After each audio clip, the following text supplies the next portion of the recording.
আল্লাহর নবী বলেন নাউজুবিল্লাহ, কোন মুমিন যদি কোন গুনাহের কারণে যদি জাহান্নামে পৌঁছে যায়, কোন মুমিন যদি কোন গুনাহের কারণে জাহান্নামে পৌঁছে যায়, কমপক্ষে 3 হুকবা থাকবে। কারণ আকাবা হলো বহুবচন। আকাবা হলো কি? বহুবচন। বহুবচনের সর্বনিম্ন কদ্দুর 3, বহুবচনের সর্বনিম্ন কদ্দুর 3। আল্লাহ রাসূল বলেন কোন মুমিন যদি মুআযাল্লাহ এক ওয়াক্ত নামাজের জন্য যদি জাহান্নামে যায়, 3 হুকবা জাহান্নামে জ্বলবে। একটা রোজার জন্য যদি জাহান্নামে যায়, কমপক্ষে 3 হুকবা জাহান্নামে জ্বলবে। একটা দুর্নীতির জন্য যদি জাহান্নামে যায়, 3 হুকবা জাহান্নামে জ্বলবে। একটা গুনাহের কারণে যদি জাহান্নামে যায়, 3 হুকবা জাহান্নামে জ্বলবে।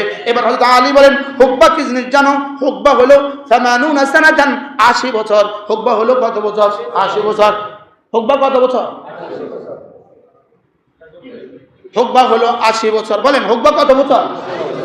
এক হুকবা। হযরত আলী রাদিয়াল্লাহু তাআলা বলেন হুকবা হলো 80 বছর। এক বছর হলো 12 মাস, এক মাস হলো 30 দিন, আর প্রতিটা দিন হলো 1000 বছর। নাউজুবিল্লাহ বলেন না। প্রতিটা দিন কত বছর? 1000 বছর। তাহলে একদিন সমান 1000 বছর, এক মাস সমান 30,000 বছর, এক মাস সমান 30,000 বছর, এক বছর সমান 3,60,000 বছর, এক বছর সমান 3,60,000 বছর। এবার 80 বছর সমান 2,88,00,000 বছর। 2,88,00,000 বছর। এই 2,88,00,000 পূরণ 3 সমান সমান যত, এক হুকবা মানি তত।